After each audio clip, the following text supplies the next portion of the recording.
واقعہ حرہ کی حقیقت کیا ہے؟ مدینے کے کچھ لوگوں نے بغاوت کی، بیعت توڑی، کسی صحابی نے ان کا ساتھ نہیں دیا، کسی صحابی۔ یزید نے اس بیعت، اس بغاوت کو کچلا اور ان لوگوں کو تہ تیک کیا۔ مسجد نبی میں گھوڑے باندھنا، ان کی لید کرنا، نمازوں کا بند ہو جانا، اور 1000 عورتوں کا حاملہ ہونا، فوجیوں کا زنا کرنا، یہ سب کہانیاں ہیں۔ مورخین نے گھڑی، لوط ابن یایا نے گھڑی، ان لوگوں نے یہ ساری کہانیاں گھڑ کے ہماری کتابوں میں درج کر دی۔ 1000 عورتیں ان کے ساتھ زنا کیا گیا اور 1000 حرامی بچے پیدا ہوئے۔ مزے کی بات یہ ہے کہ یہ جو راوی ہے یہ ساتھ ساتھ گنتا بھی تھا۔ کیا حرہ ہوا ہے، لیکن جو بتایا جاتا ہے 700 عورتوں کے ساتھ غلط کاری کی گئی، 1000 صحابی شہید کر دیے گئے، گھر لوٹ لیے گئے، یہ وہ ہوا، یہ بالکل غلط ہے، جھوٹی باتیں، کتاب و سنت میں اس کا کوئی ثبوت نہیں۔ واقعہ حرہ میں 10,000 یا پتہ نہیں کتنے قتل ہو گئے، اسی طرح 1000 خواتین سے زنا کر کے نعوذ باللہ ان کو حاملہ کر دیا گیا، اور اسی طرح 3 دن مسجد نبی میں گھوڑے باندھے گئے اور مسجد نبی میں اذان اور جماعت نہیں ہوئی۔ دیکھیں یہ جو تاریخ ہے نا یہ ایک خارزار ہے۔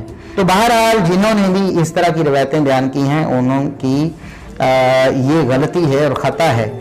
میرے محترم بھائیوں اور بزرگوں، یہ 3 سراسر پکے ٹھکے جھوٹ ہیں، ان کی کوئی حقیقت نہیں، چاہے کوئی اہل حدیث بھی بیان کرتا رہے۔ اس کے بعد واقعہ حرہ بھی ہوا جو واقعہ کربلا سے بھی بعض اعتبارات سے زیادہ بھیانک اور زیادہ گھناؤنا واقعہ ہے۔ بنو امیہ کی تاریخ ہے جس کو لوگ جانتے ہی نہیں۔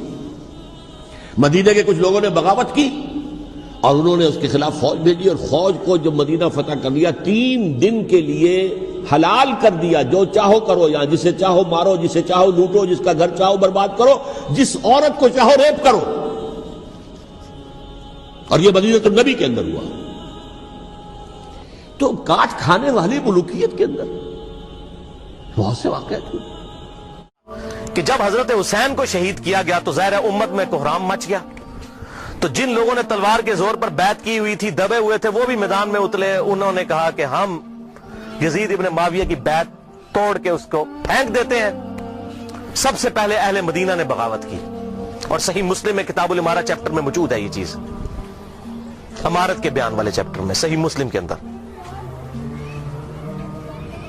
اور جب بیعت توڑی تو ظاہر ہے کہ پھر یزید کو غصہ آیا، اس نے پھر فوج اپنی بھجوائی اور اس نے اہل مدینہ کے اوپر جو ہے وہ چڑھائی کر دی۔ 3 دن تک مدینہ تو رسول کو حلال ٹھہرا لیا کہ وہ حضرت عثمان غنی رضی اللہ تعالیٰ عنہ جنہوں نے شہادت گوارا کر لی، لیکن مدینہ میں اپنے دفاع میں تلوار نہیں اٹھنے دی کہ مدینہ تو رسول میں میری وجہ سے خون نہ گرے۔ اس یزید ظالم شخص نے مدینہ پر حملہ کروایا اور قتل عام مسلمانوں کا کروایا۔ صحیح بخاری میں کتنی حدیثیں ہیں میں ان کے حوالے دے دیتا ہوں۔ صحیح بخاری میں 2604، 2959، 4024، 4906 یہ صحیح بخاری میں ہے۔ صحابہ کا قتل عام کروایا۔